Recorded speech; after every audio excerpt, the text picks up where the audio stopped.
But when it comes to Aranmanai, it's little special and close to me. So அந்த ரிலீஸுக்கு முன்னாடி மட்டும் தான் கொஞ்சம் நான் டென்ஷனாக பார்க்க முடியும். ஏன்னா that movie success matters a lot. ஏன்னா always I know there is one Aranmanai franchise for me to go back on ஒரு விஷயம் இருக்கும். When you become commercial director அப்போயே நீங்கள் முடிவு பண்ணிக்கணும் உங்களுக்கு வந்து பாசிட்டிவான ரிவ்யூ வர போகிறது இல்லைன்ட்டு. என்னோட மூவிஸ் வந்து I call my movies as entertainers. I want to make movies where the people will, for 2 hours they'll enjoy, they sit, come, relax with the family, enjoy the movie. When you move out of the cinema hall, forget about the movie. Humor is very difficult. Unlike any other genre, humor பார்த்தீங்கன்னா you have to be on your toes every second. நான் ஒரு படம் முடிச்சோன்னே அது என் சிஸ்டர்ஸ்லேருந்து எடுத்துருவேன். So third release ஆனதுக்கப்புறம் பார்த்தீங்கன்னா அது மைண்ட்லேருந்து எடுத்துருவேன்.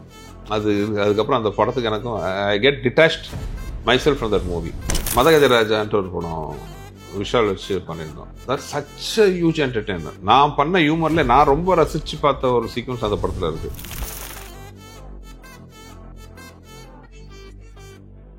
Hi hello and welcome to Cinema Express. என் பேர் நாராயணி. இன்னைக்கு நம்ம கூட இருக்கிறது actor, film maker, producer Sundar C அவர்கள். ஹலோ சார், வணக்கம். எப்படி இருக்கீங்க? ஃபைன். அரண்மனை 4 நிறைய பேசுவோம்.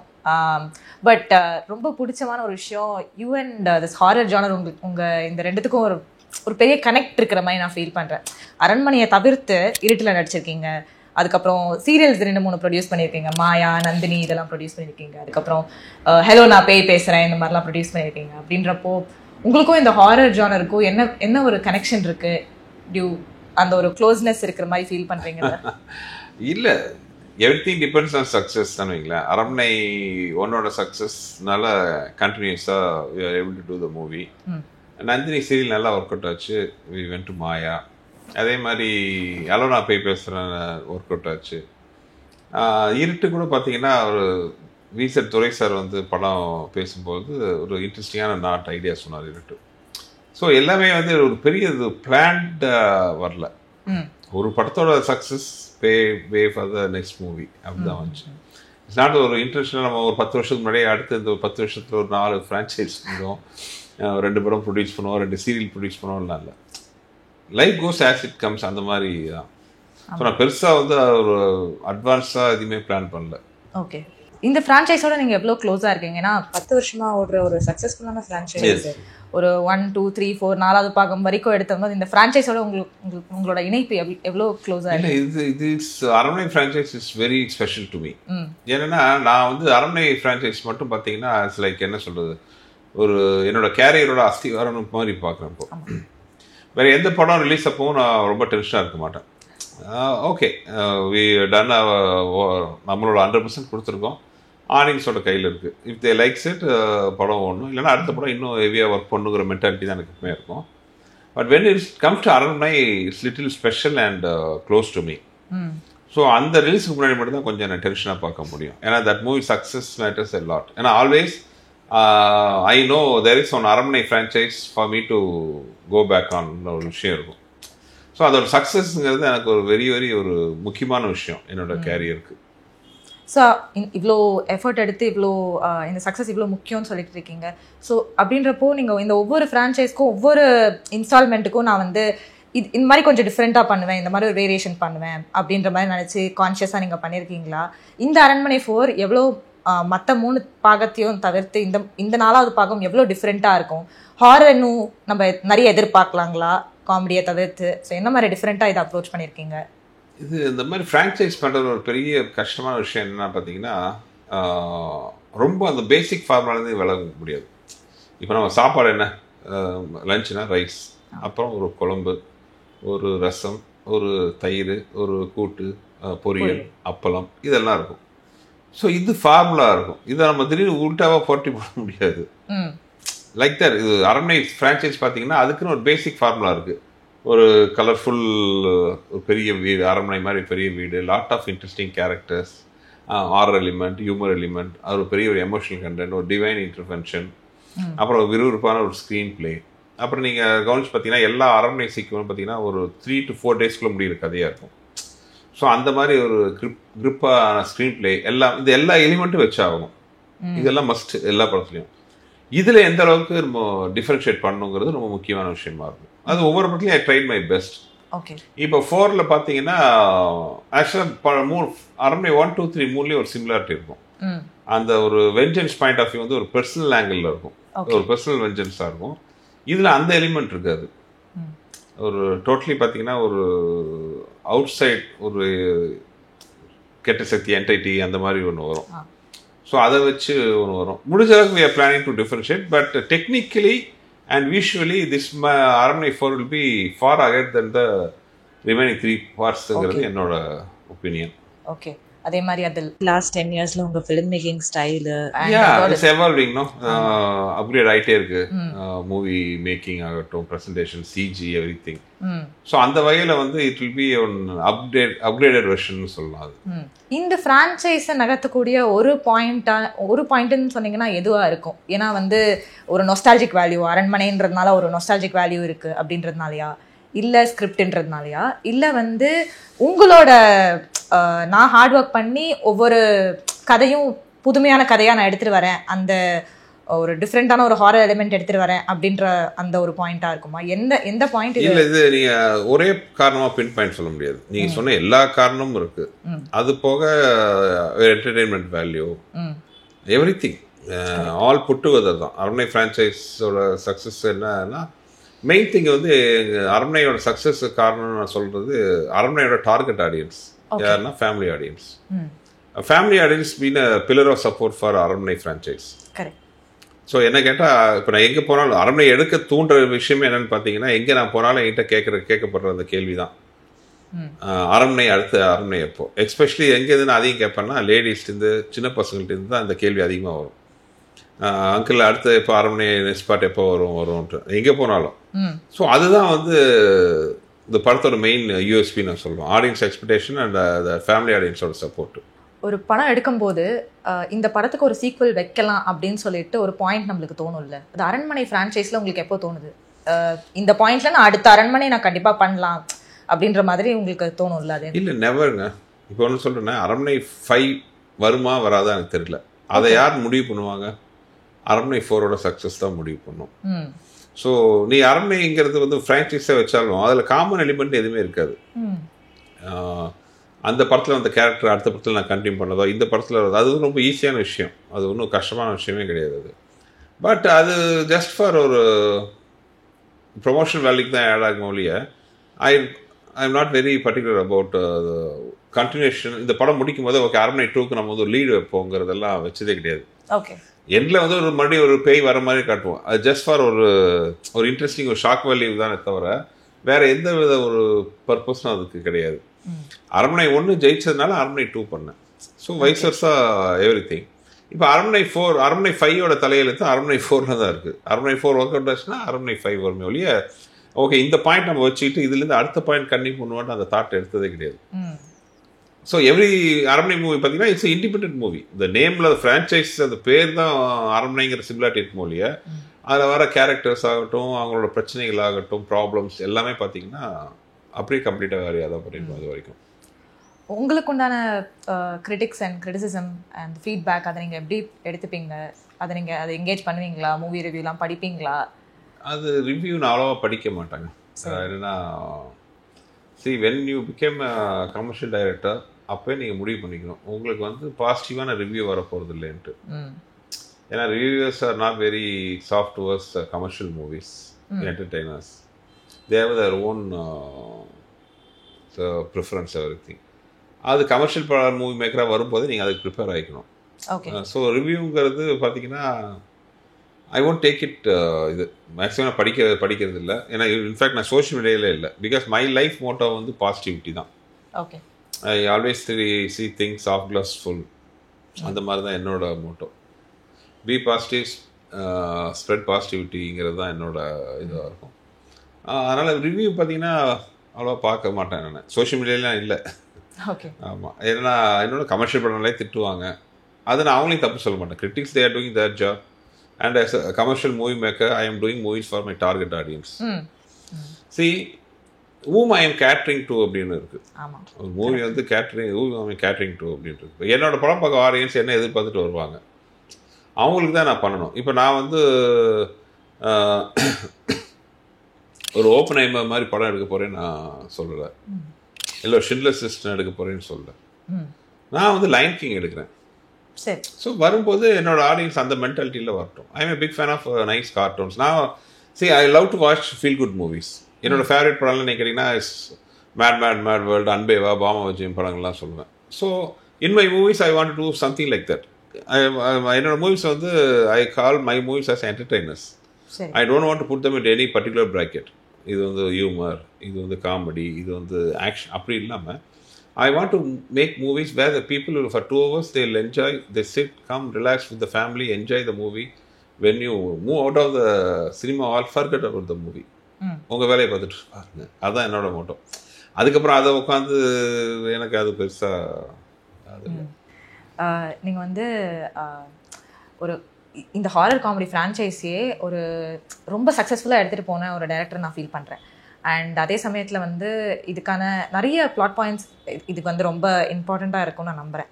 அண்ட் ஸோ இதெல்லாம் ஒர்க் ஆகணும் அப்படின்னா இந்த ஒரு ஹாரர் காமெடி ஃப்ரான்ச்சைஸில் என்னவா இருக்கும், எதெல்லாம் கரெக்டாக வேலை செஞ்சால் இது ஒர்க் ஆகும் இந்த ஃப்ரான்ச்சைஸில் அப்படின்னா வந்து என்னவா இருக்கும்? சரி, இது அரண்மனை பார்த்தீங்கன்னா அது அந்த ஹாரர் சீக்வன்ஸ்க்கும் we have to maintain a meter. சரி, ஒரு proper horror, say something like Conjuring, அந்த மாதிரி வந்து ரொம்ப பயமுறுத்தக்கூடாது. அந்த மீட்டர்னு ஒன்று இருக்குது. வேறு இப்படிலாம் கண்ணை மட்டும் இல்லாமல் ஒரு சின்ன ஒரு பதட்டத்தோடு பார்க்குற அளவுக்கு தான் மீட்டர் வைக்கணும். அப்புறம் கண்டினியூஸ் ஹாரர்லாம் இருக்கக்கூடாது. தேர்ஸ் லாட் ஆஃப் இது இருக்குது.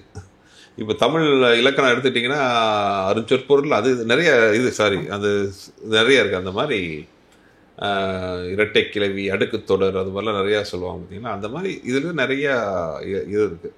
ஆர்ஆர் இந்த மீட்டர் இருக்குது. இந்த சீக்வன்ஸ் ஒரு ஆர்ஆர் சீக்வன்ஸ் முடிச்சோடனே பார்த்தீங்கன்னா ஒரு ஹியூமர் வந்தால் கொஞ்சம் ஆடியன்ஸ் கொஞ்சம் சாஃப்ட் ஆக்கிட்டு we can take to the next. அப்புறம் ரொம்ப சவாலான விஷயம் பார்த்தீங்கன்னா, as I told you before, Aranmanai கதை எல்லாமே பார்த்தீங்கன்னா ஒரு 3 to 4 டேஸ்க்கு நடக்கிற விஷயமா தான் இருக்கும். அது எஸ்பெஷலி செகண்ட் ஹாஃப் நீங்கள் கவனிச்சு பார்த்தீங்கன்னா கிட்டத்தட்ட ஒரு நாள் நடக்கிற கதையாக இருக்கும். அப்பார்ட் ஃப்ரம் த ஃப்ளாஷ்பேக் ஒரு நாள் நடக்கிற கதையாக இருக்கும். அது வந்து ப்ளஸ் இருக்குது, மைனஸ் இருக்குது. ப்ளஸ் என்னன்னு பார்த்தீங்கன்னா, ஆடியன்ஸை நல்ல ஒரு டென்ஷனில் வச்சுக்கலாம். அது ஒரே நாளுக்குள்ளே ஒரு டைம் லிமிட் வச்சு இதுக்குள்ளே இதை நடத்தி ஆகுங்கிறது வந்து ஒரு இன்ட்ரெஸ்டிங்கான விஷயமா இருக்கும்.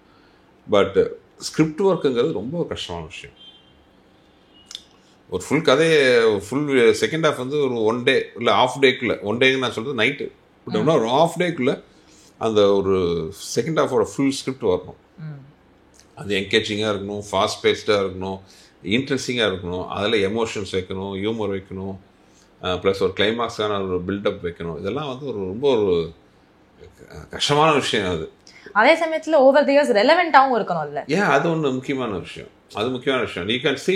இப்போ வந்து அரண்மனை 4 ட்ரெய்லர் வந்து was well received by the audience, சக்ஸஸ்ஃபுல்லாக இருக்குது. அதில் நிறைய பேர் என்கிட்ட பார்க்கும்போது சொன்ன விஷயம் என்னென்னா, விஷுவலாக ரொம்ப நல்லா இருக்குது, மோர் தென் த ப்ரீவியஸ் வெர்ஷன்ஸ் அப்படின்ட்டு. So that I feel very happy. ஏன்னா காலத்துக்கு தகுந்த மாதிரி நம்மளும் அப்டேட் பண்ணிக்க வேண்டியதாக இருக்குது. ஸோ அந்த வகையில் ஐ திங்க் அரண்மனை 4 has evolved in a good way. இப்போது ரெலவன்ஸை பற்றி பேசும்போது எனக்கு ஞாபகம் வருது, உங்களோட ஃபிலிமோகிராஃபியில் நிறைய நீங்கள் வந்து ஒரு குவாலிட்டி ஹியூமர் நிறைய நீங்கள் எழுதியிருக்கீங்க. கிரியாக இருக்கட்டும், இல்லை கலகலப்பு, மேட்டுக்குடி, இதெல்லாம் வந்து ப்ராப்பர் ஹியூமர். அண்ட் இதோட ப்ளஸ் பாயிண்ட் என்னென்னா வந்து டயலாக்ஸ் வந்து இன்னும் ரெலவெண்ட்டாக இருக்குது, இன்னும் மீம் வர்த்தியாக இருக்குது. ஸோ உங்களோட ரிலேஷன்ஷிப் காமெடியோட எப்படி இருக்குது, அண்ட் அந்த காமெடியோட ரெலவென்சி நீங்கள் எப்படி பார்க்குறீங்க? இல்லை, ஹியூமர் என்னை பொறுத்தவரை நான் ஏன் ஹியூமர் நிறைய பண்ண முடியுதுன்னா, I am a big fan of humour. அது மதன் சார் ஆனந்தவனில் பண்ண கார்ட்டூன் ஆகட்டும், இல்லை மூவிஸ் ஆகட்டும், இல்லை SV. Sekar sir and Crazy மோகன் சாரோட ட்ராமா ஆகட்டும். ஏன்னா இதெல்லாம் சின்ன வயசுலேருந்தே இதை பார்த்து அப்படி ரசித்து வளர்ந்தவன். So when I was doing my movies, I want to have a very good humor. அந்த ஹியூமரில் I don't prefer double meaning dialogue or maximum I think I done that the body shamingோ இல்லை ஒரு லேடிஸ் அவமானப்படுத்துகிற மாதிரியோ அசிங்கம் அந்த மாதிரிலாம் இல்லாமல் I want to have clean humor. I think I achieved it to a certain point. அது ஒன்று. இன்னொன்று, I prefer ஹியூமரை வந்து கதையோடு வர்ற மாதிரி அது ரொம்ப பார்ப்பேன். தனியாக ஒரு ட்ராக் வச்சு கதை பாட்டு ஒரு பக்கம் நடந்துருக்கும், சம்மந்தெல்லாம் ஹியூமர் ட்ராக் இல்லாமல் மேபி 1 or 2 மூவிஸில் அதை யூஸ் பண்ணியிருக்கேன். அது நான் இல்லைன்னு சொல்ல, சில சமயம் கதையில் ஸ்பேஸ் இல்லாத போது. பட் அந்த மாதிரி வச்சு ஹியூமர்லாம் பெருசாக ஒர்க் அவுட் ஆக மாட்டேங்குது எனக்கு. So always prefer humour along with the script. இன்னொன்று எனக்கு அது என்ன வசதியாக போச்சுன்னா, ஒரு போரிங்கான சீன் கூட வந்து அதில் ஒரு கேரக்டர் ஒரு ஹியூமர் காமெடி ஆர்டிஸ்ட் வச்சு பண்ணும்போது நம்ம ஒரு கசப்பு மருந்து இனிப்பு கலந்து கொடுக்குற மாதிரி ஒரு விஷயம், அது இன்ட்ரெஸ்டிங்காக we can take it over. So அதனால் ஹியூமர் வந்து because I am a huge fan of humour, I was able to incorporate humour in my script. ஆனா இது எப்படி டெஸ்ட் பண்ணுவீங்க? ஏன்னா வந்து நம்ம மைண்ட்ல இருக்கிறத நம்ம எழுதிடுறோம், எழுதி முடிச்சுட்டு நம்ம வந்து இதை டெஸ்ட் பண்ணி பார்க்கலாம்ல, அதை டெஸ்ட் பண்ணி பார்ப்பீங்களா? யார்ட்டையாவது இந்த ஜோக் த்ரோ பண்ணி பார்க்கணும், இது எப்படி ரிசீவ் ஆகுது அப்படின்றத முதல்ல பார்த்துட்டு அதுக்கப்புறமா நீங்கள் அதுக்கேற்ற மாதிரி ஸ்கிரிப்டை மாற்றம் பண்ணுவீங்களா? அது எப்படி இது சொல்லுறது எனக்கு தெரியல. நான் என்னென்னா ஐ ஆம் மை ஓன் ஜட்ஜ். இப்போ ஹியூமர் வந்தோன்னா வந்து அது எனக்கு பிடிச்சிருந்துச்சுன்னா ஐ பிளேஸ் இட். ஏன்னா ஒப்பீனியன்ஸ்னு கேட்கும்போது ஒப்பீனியன் டிஃபர்ஸ், ஒப்பீனியன் டிஃபரன்ஸ் ஆகும். அப்புறம் நீங்கள் ஒரு இடத்துல ஒரு ஒப்பீனியன் நம்ம எடுக்கிறோம், ஒரு ஹியூமர்னே வச்சுக்கோங்களேன், ஒரு 10 பேர்கிட்ட சொல்கிறோம், ஒரு 3 பேர் நல்லா இருக்குங்கிறாங்க, 3 பேர் நல்லா இல்லைன்னு சொல்கிறாங்க, ஒரு 4 பேருக்கு ஒப்பீனியன் இல்லை, ஓகே என்ன சொல்கிறேன்னு தெரியலங்கிற மாதிரி போது அங்கே நம்ம கன்ஃபியூஸ் ஆகிறோம். சரி. அப்புறம் ஒரு மூவி மேக்கிங் ப்ராசஸ்ங்கிறது it involve lot of things. அந்த படத்தில் ஒரு 60 சீன் வைக்கணும், அந்த படத்துக்கு மினிமம் ஒரு 10-15 கேரக்டரைசேஷன் வேணும், ஒவ்வொரு கேரக்டருக்கும் 15 ஆர்டிஸ்ட் வைக்கணும், அப்புறம் அதுக்கு பின்னாடி ஆர்ஆர் என்ன, லொக்கேஷன் என்ன, பேக்ரவுண்ட் கலர் என்ன, காஸ்டியூம் பேட்டர்ன் என்ன, டோட்டல் படத்தோட லுக் வைஸ் என்ன பிளான் பண்ணுறோம், டைட்டில் என்ன வைக்கிறோம், இது மாதிரி so many things, publicity, promotion, everything is there. So இதில் வந்து இந்த மாதிரி விஷயங்களில் பல சில more than 70% decision is in the director's hand. அப்புறம் ஒவ்வொன்றுக்கும் ஒப்பீனியன் கேட்டுட்டு இருந்தோம்னு வைங்களேன், படமே எடுக்க முடியாது. ஸோ இந்த ஒப்பீனியனுக்கே டைம் கரெக்டாக போயிடும். ஸோ என்னென்னா அது நம்ம இன்ஸ்டிங்க்ட் வச்சுட்டு தான் வி ஹேவ் டு ட்ராவல். சில விஷயத்தில் நம்மளுக்கு கன்ஃபியூஷன் ஆகும், இது நல்லா இருக்கா நல்லா இல்லைங்கிறத குழப்பம் வரும்போது அது நம்ம டிஸ்கஸ் பண்ணலாம் ஒழிய we can't wait for opinions for everything. So அது ஒர்க் அவுட் ஆகாத மாதிரி ஆகிடும். ஏன்னா உங்கள் படங்கள்லேருந்து நம்ம மற்ற படங்களும் நாங்கள் வந்து ரீவிசிட் பண்ணுற மாதிரி ஆயிடுச்சு. இப்போது நிறைய படங்கள் நாங்கள் திருப்பி முன்னாடி இருக்கிற படங்கள் தான் பார்த்துட்டு இருக்கோமே தவிர இப்போ இருக்கிற ஹியூமரை நாங்கள் ரசிக்கிறது இல்லை. அது ஏன் இதனால இந்த மாதிரி ஒரு சலிப்போ ஒரு ஸ்டாக்னேஷனோ வந்துருச்சு நீங்கள் நினைக்கிறீங்க? அண்ட் இது எப்படி மாற்றம் கொண்டு வரலாம் தெரியலைங்க. இப்போ என்னென்னா, இப்போ எல்லாருமே point number 1, most of the filmmakers are running behind the top heroes. சரி. அப்போ என்னென்னா அந்த டாப் ஹீரோஸ் ஓகே பண்ணோன்னா ஒரு ஹீரோயிசமாக அந்த மாதிரி கதை சொல்ல வேண்டியதாக இருக்குது. So most of the technicians are going towards that. அப்படி இல்லாத பட்சத்தில் இப்போ இருக்கிற ட்ரெண்ட் லாஸ்ட் ஒரு 5-7 இயர்ஸாக பார்த்தீங்கன்னா இந்த த்ரில்லர் அந்த மாதிரி ஒரு ட்ரெண்ட் போயிட்டுருக்கு. அண்ட் அதனால் மேக்ஸிமம் அந்த மாதிரியும் போயிடுறாங்க. அப்புறம் ஹியூமர் தான் வந்து இருக்கிறதுலையே, பிகாஸ் ஐ கேன் டெல்லுன்னு நினைக்கிறேன். ஏன்னா எனக்கு அதை சொல்கிறதுக்கு ஒரு உரிமை இருக்குது அப்படின்னு நினைக்கிறேன். ஏன்னா humour is very difficult. Unlike any other genre, humour பார்த்தீங்கன்னா you have to be on your toes every second. இப்போ மற்ற விஷயம்லாம் பார்த்தீங்கன்னா நீங்கள் ஸ்கிரிப்ட் எழுதிட்டு அதை ஸ்க்ரீனில் கொண்டு வரதுக்கு மெனக்கெட்டால் போதும். இந்த டைலாக் எழுதிருக்குமா, அந்த dialogue how you going to bring it, அந்த ஆர்டிஸ்ட் எமோஷன் வர வச்சு அதெல்லாம் பண்ணலாம். பட் ஹியூமரை பொறுத்தவரைங்கிறது பார்த்தீங்கன்னா பேப்பரில் இருக்கிறது ஒரு 20% தான். 20% தான் அந்த பேப்பர் நம்ம எழுத முடியும். மீதி எல்லாமே இம்ப்ரூவைஸ் பண்ணிக்கிட்டே இருக்கணும். அந்த லொக்கேஷனில் ஒரு ப்ராப்பர்ட்டிலேருந்து, ஒரு ஆர்டிஸ்டோட ஒரு எக்ஸ்ட்ரா ஒரு ரியாக்ஷன்லேருந்து, ஒரு சின்ன டைமிங்லேருந்து எல்லாமே நம்ம பார்த்து இம்ப்ரூவைஸ் பண்ணிகிட்டே இருக்கணும். It doesn't end only with the shooting process. டப்பிங்கில் இம்ப்ரூவைஸ் போடணும். அதுக்கப்புறம் ஆர்ஆரில் ஒரு சின்ன ஒரு ட்ராயிங் அந்த ஒரு இது இம்பேக்ட் கொடுக்கும். மிக்சிங்கில் கடைசி நேரத்தில் அந்த இடத்துல பின்னாடி ஒரு சவுண்டு போடலான்லாம் வரும். ஸோ கடைசி வரைக்கும் அந்த ஹியூமர் மட்டும் ஒர்க் பண்ணிகிட்டே இருக்கணும். ஸோ அது சச் எ டஃப் ப்ராசஸ்ங்கிறதுனால அதை செலக்ட் பண்ணுறவங்க கம்மியாக இருப்பாங்களோன்னு தோணுது. இன்னொன்று 4வது முக்கியமான ரீசன், இருக்கிறதுலே கஷ்டம் ஹியூமர். எல்லாம் சந்தோஷமாக சிரிப்பாங்க, அதெல்லாம் ஓகே. ஆனால் அதுக்கு தான் அப்ரிஷியேஷன் ரொம்ப கம்மி. ஓகே. இப்போ நீங்கள் படம் முடித்தா ரிவ்யூவே பாருங்கள், இது ஒரு காமெடி படம்னு சொல்லிட்டு போயிடுவாங்க. நல்லா சிரிச்சிருப்பாங்க 2 மணி நேரம். அப்புறம் ஒரு காமெடி மூவின்னு பண்ணும்போது அந்தளவுக்கு பெரிய ஒரு மார்க்கெட் வேல்யூவும் கொடுக்குறது இல்லை, ஒரு பெரிய அப்ரிஷியேஷன் இல்லை. அட்லீஸ்ட் ஒரு டெக்னீஷியனாக அவங்க என்ன எதிர்ப்பாங்க, ஒரு சூப்பராக பண்ணியிருக்கேன், அதுவும் வராது. ஜஸ்ட் லைக் தட்னு கிராஸ் பண்ணி போயிடுவாங்க. இருக்கிறதுலே கஷ்டம் காமெடி தான். என்ன கேட்டால் ஒரு சீரிஸ் அழகாட்சி படம்லாம் ஈஸி. எவ்வளோ படம் உதாரணம் சொல்லலாம், ஐ don't want to still any names. அந்த மாதிரி படங்கள் பண்ணுறதுலாம் ஈஸி. ஆனால் அதுக்கு வந்து காவியம் மாதிரி தலைமையில் தூக்கி வச்சு கொண்டாடுவாங்க. வேற எல்ஸ் ஒரு ஹியூமர், நம்ம எத்தனை அருமையான படங்கள்லாம் வந்திருக்கு ஹியூமர். இப்போ நான் சொல்கிறது நீங்கள் 5 years கம்மியாக சொல்கிறீங்க. சமயத்தில் கூட வடக்குப்பட்டி ராமசாமி அவ்வளோ நல்லா இருந்துச்சு humour. See that's a target audience. அவங்க என்னென்னா அந்த ஹியூமர் தெரிய வரவங்களுக்கு அது அவ்வளோ நல்லா எனக்கு அது ஹியூமர் இருந்துச்சு. எதிர்பார்க்கவே இல்லை. நிழல் ரவி சார் வச்சுட்டு அப்படி ஒரு பண்ணியிருந்தாங்க. சூதுகவுமெல்லாம் பார்த்தீங்கன்னா என்ன டார்க் ஹியூமர், அவ்வளோ பிரமாதமாக இருந்துச்சு அந்த படம்லாம். ஸோ ஹியூமர் வந்துட்டுருக்கு, ஆனால் அதுக்கான அப்ரிஷியேஷன் இல்லை.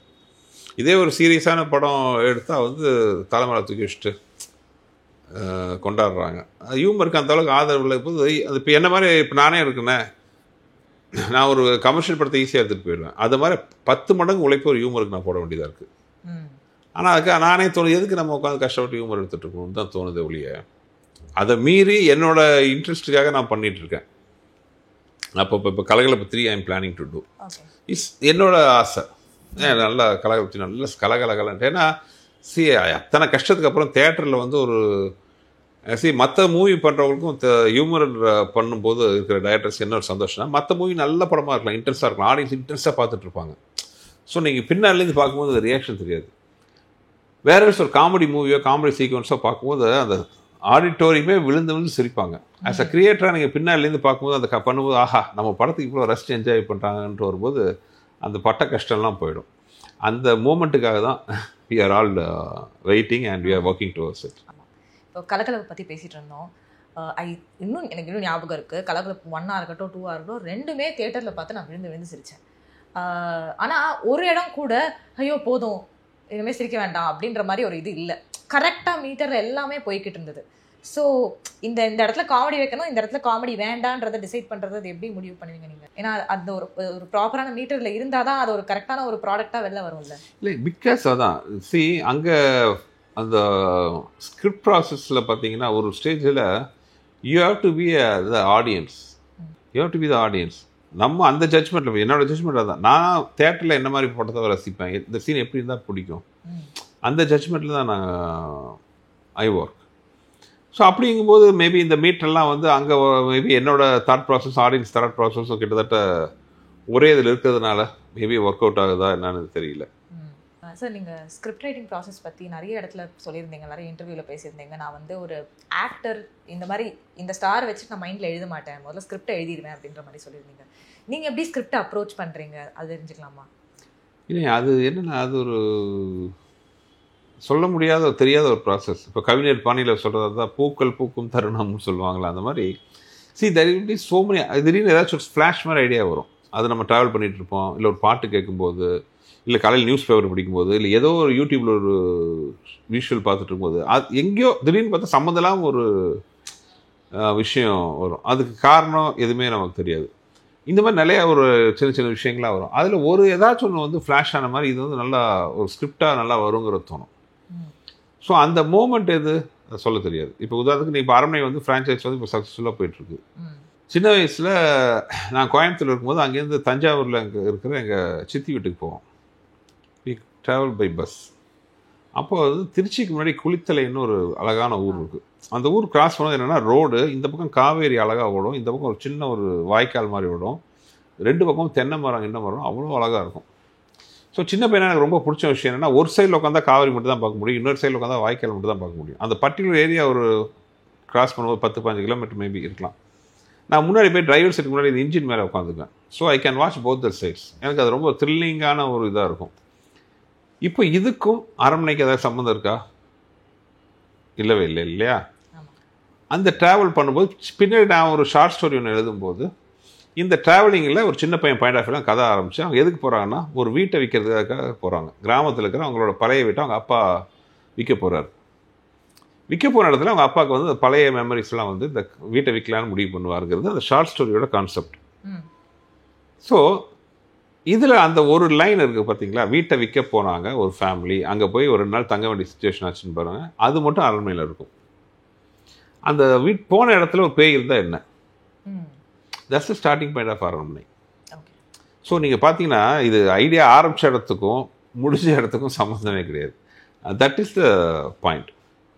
நமக்கு அந்த பாயிண்ட் எங்கே கிடைக்கும், அது எப்படி டெவலப் ஆகும்னு தெரியாது. சடன்லி அது வந்து ஒரு திடீர்னு ஒரு ஐடியா மாதிரி கிடைக்கும். ஒன்ஸ் அது ஒரு இதுதான் ஐடியா நல்லா இன்ட்ரெஸ்டிங்காக இருக்கும்போது எனக்கு டக்குன்னு 2 விஷயம் வரணும் ஒரு ஸ்கிரிப்டில். அந்த ஒரு பாயிண்ட், இன்னொன்று ஒரு இன்ட்ரெஸ்டிங்கான இன்ட்ரோல் பாயிண்ட். இது கிடைச்சதுன்னு வைங்களேன், தென் அடுத்த ஸ்கிரிப்ட் ப்ராசஸ் ஆரம்பிக்கும். அப்படி அது வந்து ஒரு வீடு கட்டுற மாதிரி தான், பிரிக் பை பிரிக் பண்ணுறது. That's a long process. ஒரு ஒரு ஆல்மோஸ்ட் 30 இயர்ஸ் இண்டஸ்ட்ரியில் இருந்திருக்கீங்க சார். 1990ஸ்லேருந்து அதுக்கப்புறம் 2000ஸ்லேருந்து இப்போது 2020s வரைக்கும் வந்துட்டு இருக்கு. நீங்கள் ஒரு ஃபிலிம் மேக்கராக எப்படி எவால்வ் ஆயிருக்கீங்கன்னு நினைக்கிறீங்க?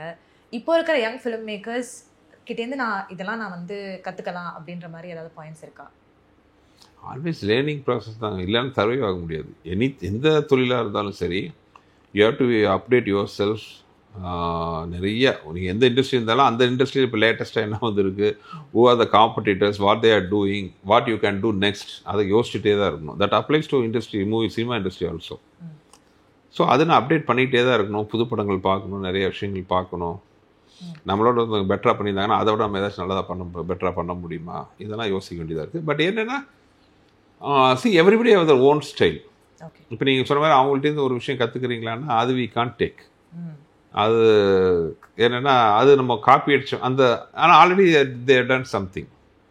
அந்த பார்த்துலாம் வேறு மாதிரி தான் ஏதாச்சும் பண்ண முடியும். மோர் தென் தட் ஒரு செட்டன் பாயிண்டாக்கு அப்புறம் என்ன பார்த்தீங்கன்னா உங்களுக்கும் ஒரு இமேஜ், ஆடியன்ஸ் உங்கள்கிட்ட என்ன எக்ஸ்பெக்ட் பண்ணுறாங்கிற விஷயம்லாம் வந்துடும். ஸோ அதுக்குள்ளே தான் நம்ம போக முடியும். இட்ஸ் ஒரு பிகினிங்லாம் வந்து நீங்கள் ரோட்டில் வண்டி ஓட்டுற மாதிரி எப்படினாலும் போய்க்கலாம். After some time you are driving a train, track இருக்குது, அதை விட்டு விலக முடியாது. ஆடியன்ஸ் என்ன எக்ஸ்பெக்ட் பண்ணுறாங்களோ அதுக்குள்ளே தான் ட்ராவல் பண்ணணும். அதில் நீங்கள் என்னெல்லாம் புதுசாக பண்ணலாம் தான் யோசிக்கணும். அதை விட்டு விலகலான்னு முடிவு பண்ணால் இப்போ நான் ஆக்ஷன் காஃபி வித் காதல் மாதிரி ஆக்சிடென்ட் ஆகிட்டு மறுபடியும் ட்ராக்குக்கு வந்துக்கணும். ஓகே, நீங்கள் உங்களோட படங்கள்லாம் திருப்பி பார்ப்பீங்களா? முன்னாடி பண்ண படங்கள் தான் நீங்கள் பார்த்தது உண்டா? இப்போ ரீசெண்டாக பார்த்தது உண்டா? அப்படி பார்த்துருக்கீங்கன்னா அதை பார்க்கும்போது என்ன எமோஷன் இருக்கும் உங்களுக்கு? இல்லை, ஆல்வேஸ் சந்தோஷமான மெமரிஸ் தான் வரும். நெவர் அந்த இது வராது. பார்க்கறது ரொம்ப ரேர். என்னென்னா அடுத்தடுத்த வேலைகள்லாம் இருக்கும்போது பார்க்கறது ரொம்ப ரேர். ஆக்சிடென்ட்லாம் சம்டைம் யூடியூப்ல ஏதாச்சும் காமெடி அந்த மாதிரி சின்ன சின்ன சீன் ஆர் சாங்லாம் வந்தபோது பார்க்கும்போது அது ஒரு நாஸ்டாலஜியா ஃபீல். இந்த சாங் எடுக்கும்போது, இந்த சீன் எடுக்கும்போது என்ன நடந்துச்சுங்கிறது ஞாபகத்துக்கு வரும். அதுதான் வரும். ஏன்னா சில சமயம் இப்போ பார்க்கும்போது நம்ம இதை கொஞ்சம் டிஃப்ரெண்ட்டாக பண்ணியிருக்கலாமோ, அதெல்லாம் வரவே வராது. ஓகே, அது மாதிரி நான் ஒரு படம் முடித்தோன்னே அது என் சிஸ்டர்ஸ்லேருந்து எடுத்துருவேன். இப்போ உதாரணத்துக்கு அரண்மனை 4 வருதுன்னு வைங்களேன், லாஸ்ட் ஒரு 12 monthஸாக 24/7 அதான் என் மைண்டில் இருந்துகிட்டே இருக்குது. ஸோ தேர்ட் ரிலீஸ் ஆனதுக்கப்புறம் பார்த்தீங்கன்னா அது மைண்ட்லேருந்து எடுத்துருவேன். அதுக்கப்புறம் அந்த படத்துக்கு எனக்கும் I get detached my self from that movie. இல்லைன்னா நம்ம அடுத்த ஜர்னி கண்டினியூ பண்ண முடியாது. நான் நிறைய டைரக்டர்ஸ் பார்க்குறேன், ஒரு படம் முடித்தாலும் அதை பற்றியே பேசிக்கிட்டு அதை பற்றி அது ஓடுது, சக்ஸஸோ ஃபெயிலியரோ ஏதோ ஒன்று அப்படி இப்படின்ட்டு. அப்போ அவங்க பண்ணதே நினச்சிட்டு இருந்தால் புதுசாக எதுவுமே பண்ண முடியாது. So I never think about that sell. And பழைய சீன்லாம் பார்க்கும்போது இப்போ சந்தோஷம் தான் போடுவேன். I think I done my game my 100% அதுன்னு நினச்சிக்கணும் இல்லையா? ஏன்னா அந்த ஒவ்வொரு சீன் பண்ணும்போது அது நீங்கள் ஆடியன்ஸாக பார்க்கும்போது சுமாராக இருக்கலாம், சூப்பராக இருக்கலாம். பட் அதுக்கு நான் உழைச்ச உழைப்பு எனக்கு தான் தெரியும். ஒவ்வொரு சீன் அதை எப்படி பண்ணலாம், என்ன மாதிரி பண்ணலாம். அங்கே நிறைய ரெஸ்ட்ரிக்ஷன்ஸ் இருக்கும், ஆர்டிஸ்ட் டேட் பிரச்சனை இருக்கும், கேட்ட லொக்கேஷன் கிடச்சிருக்காது, டைம் ஃபேக்டர் இருக்கும், வெதர் ப்ராப்ளம்லாம் இருக்கும். அதெல்லாம் மீறி ஐ given the 100% for that movie. So once அதை நான் முடிச்சுட்டு பின்னாடி ரொம்ப நாள் கழிச்சு அந்த சீனை பார்க்கும்போது நான் ஆடியன்ஸாக தான் பார்ப்பேன். என்ஜாய்மெண்ட் நல்லா இருக்கு அப்படி தான் பார்த்துக்கணும் இல்லையா? இதை இப்படி எடுத்துருக்கலாம் அப்படி எடுத்துருக்கலான்ட்டு. ஏன்னா அந்த தாட்டுக்கு போக மாட்டேன். ஏன்னா என்னோட ஒர்க் தாட் எல்லாமே பார்த்தீங்கன்னா நான் அறிவை வேஸ்ட் பண்ணுறதுலாம் அடுத்து பண்ணிட்டு இருக்கிற படத்துக்கு தான் இருக்கும் இல்லையா? பண்ணதுக்கு வந்து நான் யோசிச்சு ஐ ஒன்ட் வேஸ்ட் மை டைமுங்கிறதோட I love to enjoy my work. நான் என் படத்தை நானே கிரிட்டிசைஸ் பண்ணுவேன். அதான் மற்றவங்க பண்ணிட்டு இருக்காங்களே, நானே அதை பண்ணிட்டு இருக்கணும். இதே சந்தோஷமான ரியாக்ஷன் தான் இருக்குமா? ஏன்னா சில சமயம் நம்மளோட படங்கள் சிலது வந்து வராமல் இருந்திருக்கலாம், சிலது ஓடாமல் இருந்திருக்கலாம், சிலது வந்து கேனில் இருந்துட்டு திரும்பி வராமல் இருந்தது உண்டு. கண்டிப்பாக இதே ரியாக்ஷனோட தான் பார்ப்பீங்களா? ஏன்னா வந்து இது நடந்தது ஒரு விதத்தில் நல்லது தான் அப்படின்ற மாதிரி ரியாக்ஷன் இருந்தது உண்டா உங்களுக்கு? இல்லை, படம் வந்து ஓடலைன்னா கொஞ்சம் வருத்தம் இருக்க செய்யும், வருத்தம் இருக்க தான் செய்யும். பட் அது என்னன்னா அட்லீஸ்ட் நம்ம ஒரு படம் பண்ணோம், படம் யாருக்காக பண்ணுறோம்? ஆடியன்ஸுக்காக பண்ணுறோம். அவங்களுக்கு பிடிக்கலையா? ஓகே, பிடிக்கல, அது ஓகே, ஒரு நாள் 2 நாள் கொஞ்சம் ஃபீலிங் இருந்தாலும் அதை கடந்து வந்துடுவோம். ஆனால் நம்ம ஒர்க் பண்ண படம் ரிலீஸே ஆகலைங்கும் போது ரொம்ப வருத்தமாக இருக்கும். மதகஜராஜான்ட்டு ஒரு படம் விஷால் வச்சு பண்ணியிருந்தோம். That such a huge entertainer. நான் பண்ண ஹியூமரில் நான் ரொம்ப ரசித்து பார்த்த ஒரு சீக்வன்ஸ் அந்த படத்தில் இருக்குது. அது இன்னும் ரிலீஸ் ஆகலை. சரி ரிலீஸ் ஆக முடியாத அளவுக்கு ஒரு காரணம் தான் ஒத்துக்கலாம், அது பண்ணலாம். ஆனால் சில பேரால் அவங்க ரிலீஸ் பண்ண வேணுனே ரிலீஸ் பண்ணாமல் அதை ஹோல்ட் பண்ணி வச்சுருக்காங்க, அவங்களோட பர்சனல் சில விஷயத்துக்காக பண்ணும்போது அது ரொம்ப வருத்தமாக இருக்கும். சில படங்கள் ரொம்ப ஒர்க் பண்ணி ஆரம்பிக்கணுன்ட்டு இப்போ உதாரணத்துக்கு இந்த ஒரு பீரியட் படம் பிளான் பண்ணோம், தட்ஸ் மை லைஃபோட ஆம்பிஷியஸ் மூவி. ஏமா அது கொஞ்சம் காரணம் தள்ளி போகும்போது வருத்தமாக இருக்கும். ஸோ நம்ம பண்ண ஒரு ஒர்க்கு அதோட டார்கெட் என்ன, தேட்டரில் ஆடியன்ஸ்கிட்ட போய் ரீச் ஆகணுங்கிறது தான் நம்ம ஒரு விஷயத்துக்காக ஒர்க் பண்ணுறோம். அது ரீச் ஆகலைன்னா தான் வருத்தமாக இருக்கும். படம் ஓடாத பட்சத்தில் அது நான் அவ்வளோவா ஃபீல் பண்ண மாட்டேன், வருத்தம் இருக்க தான் செய்யும். ஆடியன்ஸ்க்காக பண்ணால் அவங்களுக்கு பிடிக்கல, அடுத்த படம் பிடிக்கிற மாதிரி பண்ணுவோங்கிறது கலந்து போயிடுவேன். ஏன்னா இந்த மாதிரி ட்ரீம் ப்ராஜெக்ட் வரும்போது நம்ம ஹார்ட் அண்ட் சோல் எல்லாமே போட்டிருப்போம். அது தேட்டரில் மக்கள் பார்த்து ரசிக்கிறதுக்கு இப்போதைக்கு முடியாது அப்படின்றது ஒரு கஷ்டமான ஒரு ஃபீலிங் தான். அப்போ இருக்கும்போது அந்த ஒரு வேற எங்கேருந்து இன்ஸ்பிரேஷன் நீங்கள் பார்ப்பீங்க? சரி இதை நம்ம கடந்து போகணும், அடுத்தது இன்ஸ்பிரேஷன் நம்ம வேற எங்கேயாவது பார்த்து நம்ம இன்ஸ்பயர் ஆகி அடுத்த இன்னொரு பெரிய என்டர்டெய்னர் பண்ணணும் அப்படின்றது எங்கேருந்து பார்ப்பீங்க? இறைகூடுகள் தத்துவம் தாங்க. ஒரு கோடை விட ஒரு கோட்டை சின்னதாகனா இன்னொரு பெரிய கூட பக்கத்தில் போடணும். அந்த மாதிரி அந்த படம் முடிச்சோன்னா சரி அடுத்த படம் வேலையை ஆரம்பிச்சிடுவோம். Will try our best to make the movie. அந்த மாதிரி எனக்கு ரொம்ப கம்மியாக தான் அமைஞ்சிருக்கு. ரொம்ப பர்டிகுலர் சொல்ல வேணும்னா இதுதான், இந்த மதகஜ ராஜா அண்ட் மதகஜ ராஜா இப்போ நினச்சா நாளைக்கு அடுத்த வாரம் கூட ரிலீஸ் பண்ணலாம். But I don't know why the producers is holding the back. In fact இன்னும் அதுக்கு நல்ல பிஸ்னஸ் ஆப்ஷன் எல்லாமே இருக்குது. பட் அவரோட ப்ரீவியஸ் கமிட்மெண்ட்னால இதை அவர் ஹோல்ட் பண்ணி வச்சிட்டாரு. Sanghamitra we are all trying to start the project. Hopefully இந்த வருஷ கடைசியில் ஒரு நல்ல விஷயம் நடக்குங்கிற நம்பிக்கை இருக்குது. பிகாஸ் அந்த படத்தில் சம்மந்தப்பட்டவங்க எல்லாருக்கும் தெரியும் அந்த படத்தோட என்ன வேல்யூ, அதுக்கான ஒர்க் என்ன. அப்புறம் நாங்கள் அதில் ஒர்க் பண்ண எல்லாருமே அந்த படத்தோட ப்ரொடியூசர்லேருந்து நான் ஒர்க் டெக்னிக்கல் சைடில் டிஓபி ஆகட்டும், ஆர்ட் டைரக்டர் ஆகட்டும், ரைட்டர்ஸ் ஆகட்டும், எவ்ரிபடி பேஷனோட ஒர்க் பண்ணோம். ஸோ அவர் ஹோல் டீம் எல்லாருமே இண்டிவிஜுவலாக அவங்கவுங்க பிஸியாக பெரிய டெக்னீஷியனாக இருந்தாலும் they're eagerly waiting to start the movie. So we are all working towards that. Hopefully by year end I think we can start the movie. Sir நீங்கள் cinema first உள்ளே நுழைஞ்சப்போ ஒரு 27-28 வயசு இருக்கும். It's very young for a film maker. And அதுலேயுமே you're super young to direct Rajinikanth in his films. So அப்போது உண்டான காலகட்டத்தில் இவ்வளோ யங்காக ஒரு ஃபிலிம் மேக்கர் உள்ளே ஒரு கமர்ஷியல் என்டர்டெய்னர்ஸ் நிறைய கொடுத்து ஒரு மெமரபிளான ஹிட்ஸ் கிளாசிக்ஸ்லாம் கொடுக்கும்போது அப்போது இருந்த சேலஞ்சஸ் என்னவா இருந்தது? அந்த சேலஞ்சஸ்லேருந்து நீங்கள் எப்படி வெளில வந்தீங்க? இல்லை அந்த வயசில் சேலஞ்ச் இப்போ இருக்கிற மாதிரி ஒரு ரெஸ்பான்சிபிலிட்டியோ பயமோ எல்லாம் அப்போ கிடையாது. I was very young. அது என்னென்னா நான் ஃபஸ்ட் படம் பண்ணும்போதே ஒரு செட் ஆஃப் என்னோடய ஃப்ரெண்ட்ஸ் எல்லாம் தான் கூட ஒர்க் பண்ணாங்க. So it was more of ஒரு ஃபன் ஜர்னின்னு தான் நான் சொல்ல முடியும். ஆனால் அப்போலேருந்து ஒரு விஷயத்தில் we are clear, put your 100% for the மூவிங்கிற விஷயத்தில் இருந்துச்சு. அந்த ஒர்க் நேரத்தில் we are very sincere, very dedicated, hard work எல்லாமே இருந்துச்சு. மற்றபடி அப்போல்லாம் பயம் எல்லாம் எதுவுமே கிடையாது. சேலஞ்சஸ் எல்லாம் கண்டுக்கிறதே கிடையாது. And no time to think at all. Any given time இப்போ தான் ஒரு 2 படம் மினிமம் 2 படம் ஃப்ளோரில் இருக்கும், அடுத்த 2 படத்தோட ஒர்க் போயிட்டுருக்கோம். ஸோ இந்த சேலஞ்சஸ் பற்றி திங்க் பண்ணுறதுக்கோ பயப்படுறதுக்கோலாம் அப்போலாம் டைம் இல்லை, அதுக்கான மென்டாலிட்டியும் கிடையாது. வி ஆர் ஜஸ்ட் ஹேவிங் ஒரு காலேஜ் ஸ்டூடெண்ட்ஸ் ரேஞ்சில் தான் விளையாண்டுட்டு இருந்தோம் எல்லாருமே. இந்த ஏர்லி எக்ஸ்பீரியன்ஸஸ் உங்களோட ஃபிலிம் மேக்கிங் ஜேர்னியை எப்படி மாற்றிருக்கு? மேபி அந்த பயம் இல்லை, அது படத்தில் தெரிஞ்சிருக்கு. மேபி என்னென்னா நல்லா அப்போவே பார்த்தீங்கன்னா நான்லாம் இப்போ திரும்பி பார்க்கும்போது அந்த பீரியடில் இப்போ தான் திரும்பி பார்த்தா பயமாக இருக்குது எனக்கு. எப்படி இவ்வளோ தைரியமாலாம் ஜாலியாக பொருள் பண்ணியிருக்கீங்கன்ட்டு. இப்போ இதுதான் என்னோட முதல் படத்துலேயே நீங்கள் பார்த்தீங்கன்னா அந்த காலகட்டத்தில் ஐம் 90s பார்த்தீங்கன்னா ஹீரோயிசம் பீக்கில் இருந்துச்சு, பயங்கர சென்டிமெண்ட், அந்த லைஃப் வேல்யூஸ் இதெல்லாம் பயங்கரமாக சொல்லணும். அதிலே பார்த்தீங்கன்னா என்னோடய ஹீரோ ஒரு எந்த வித இதுவும் இல்லாமல் ஒரு பொறுப்பும் இல்லாமல் அவன் பிரதரும் பொறுக்கித்தனம் பண்ணிகிட்டு இருப்பாங்க, இப்படிலாம் இருக்கும். அந்த படத்தில் ஆக்சுவலாக வில்லன் நல்லவன். வில்லன் ஒரு சைடில் சூசைட் அட்டன் பண்ணுவான். அவன் எல்லாம் தப்பு பண்ணி அவன் ஜெயிக்கிறான். ஹீரோ போய் வில்லன் முறைப்படி ஹீரோயின்கிட்ட போய் ஹீரோயின் ஃபேமிலி வச்சு கல்யாணத்துக்கு ஃபிக்ஸ் பண்ணாத இவன் போய் சொல்லி இவன் கல்யாணம் பண்ணிக்குவான், ஹீரோயின் இஷ்டம் இல்லாமல். இந்த மாதிரி எல்லாமே உள்டாவாக வந்துட்டுருக்கும். இப்போ உள்ளத்தெளித்தாவே எடுத்துட்டிங்கன்னா பார்த்தீங்கன்னா பெரிய அது கதைன்னு என்ன சொல்ல முடியும்? இப்போல்லாம் அந்த ஒரு கதைன்னு சொல்லி அதை ஓகே பண்ண முடியுமா? நாளைக்கு ஷூட்டிங் அப்போ இன்றைக்கி தான் ஹீரோயினே பார்க்க ஷூட்டிங்கில் தான் ஃபஸ்ட் ஹீரோயினே பார்க்குறேன். ரம்பா நான் ஃபஸ்ட் மீட் பண்ணது ஷூட்டிங் ஸ்பாட்டில். அதுக்கு முதல் நாள் 2 நாளைக்கு முன்னாடி தான் ரம்பா ஃபைனலைஸ் ஆகிறாங்க அந்த படத்துக்கு. ஸோ இப்போல்லாம் இந்த திரும்பி பார்க்கும்போது எப்படி அந்த தைரியம்லாம் அப்போ இருந்துச்சுன்னு தோணுது. பெரிய பெரிய படத்தெல்லாம் வேணான்னு சொல்கிறது. பெரிய ஹீரோ மிகப்பெரிய ஹீரோக்கள் படம்லாம் வரும். அவங்க வந்து அவங்க டெக்னீஷியன் வைக்கணும்பாங்க. நோ நான் ஏன் செட் ஆஃப் டெக்னீஷியன் தான் இருக்கணும், அவங்க படம் வேணாங்கிறது. இப்போ திரும்பி பார்த்தா அதெல்லாம் ஆச்சரியமாக இருக்குது. எப்படி இவ்வளோ தைரியமாக அப்போ வந்து ஜாலியாக வாழ்ந்துருக்கோம் அப்படின்னு தோணுது. இப்போ இருக்கிற ரெஸ்பான்சிபிலிட்டி பயம்லாம் பார்க்கும்போது அந்த லைஃப் அந்த மாதிரி மென்டாலிட்டி வராதான்ட்டு ஆசையாக இருக்குது. பட் இப்போ அப்படி முடியாது. ஏன்னா பொறுப்புகள் கூடிருச்சு. ஃபேமிலி கூட இருக்கிற டெக்னீஷியன்ஸ் அவங்க ஃபேமிலியில் நிறைய ஆனதுனால இப்போ கொஞ்சம் நிதான நடையாக போயிட்டுருக்கேன். ஓகே. இப்போ அரண்மனை ஃப்ரான்ச்சைஸ் வந்து நிறைய ரிப்போர்ட்ஸ் படித்தேன், இந்த மாதிரி ஹிந்திலையும் ரீமேக் பண்ண போகிறீங்க அப்படின்னு சொல்லிட்டு. அது ரீமேக்கில் இருக்கா இப்போதைக்கு?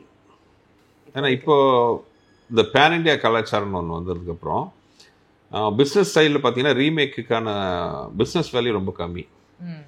ஏன்னா இப்போ இந்த ஓடிடி டிஜிட்டல்லாம் வந்ததுனால ஸோ இந்த ஓடிடி டிஜிட்டல் சைட்லாம் பார்க்கும்போது அவங்க ஃப்ரெஷ் சப்ஜெக்ட் தான் பார்க்குறாங்க. ஸோ ரீமேக்குங்கிறது it's not viable nowadays. Okay. Maybe பழைய படம் ஏதாச்சும் ரீமேக் பண்ணலாம். ஃப்ரெஷ்ஷாக புது படத்தை வந்து இப்போ நீங்கள் அரண்மனை இங்கே ரிலீஸ் ஆனோன்னா அந்த ஓடிடியில் வரும், ஆல் ஓவர் இந்தியா அதை பார்த்துருவாங்க. ஸோ அது மாதிரி ரீமேக் பண்ணும்போது அதுக்கான மார்க்கெட் வேல்யூங்கிறது கம்மியாக இருக்கும். ஸோ ரீமேக்குங்கிறது இப்போது நீங்கள் ரைட்டிங், டைரக்டிங், ஆக்டிங் இதெல்லாம் பண்ணுறதை தவிர்த்து அடுத்து வேறு இதெல்லாம் பண்ணலைன்னா என்ன பண்ணுவீங்க யூஸ்வலாக? அண்ட் உங்களுக்கு உண்டான சைடு வந்து நாங்கள் பார்க்கல அப்படின்னா அது என்ன சைடாக இருக்கும்? ஐ எம் 100% ஃபேமிலி பர்சன், வீடு ஹோம் பர்சன். அட்லீஸ்ட் என் ஒய்ஃபுக்கு வந்து வெளியூர் போகிறது, அப்ராட் போகிறது அதெல்லாம் ரொம்ப பிடிக்கும். நான் வந்து எனக்கு பிடிச்ச இடம் வேலை இல்லைன்னா வீட்டில் போய் என்னோடய ரூமில் சோஃபாவில் உட்காந்துட்டு டிவி ஆன் பண்ணிவிட்டு பார்க்குறது தான் என்னோடய மோஸ்ட் ஃபேவரட் திங். ஏன்னா வெளியில் நீங்கள் எங்கேயுமே பார்க்க முடியாது. I have a very small group of friends. நாங்களாம் வந்து ஒரு 2 வீக்ஸ் ஒரு தடவை மீட் பண்ணுவோம். மற்றபடி I am very very very very என் படத்துலலாம் எந்த அளவுக்கு ஜாலியாக இருக்கோ அந்த அளவுக்கு அதுக்கு கான்ட்ராஸ்டாக போரிங்கான பர்சன் நான். Very loner. வீட்டில் போய் தனியாக உட்காந்துருப்பேன் நானே, ஃபேமிலி, அவ்வளோதான். நன்றி சார், உங்களோட டைமுக்கு நன்றி. அரண்மனை 4 வெற்றி பெற வாழ்த்துக்கள். Thank you very much.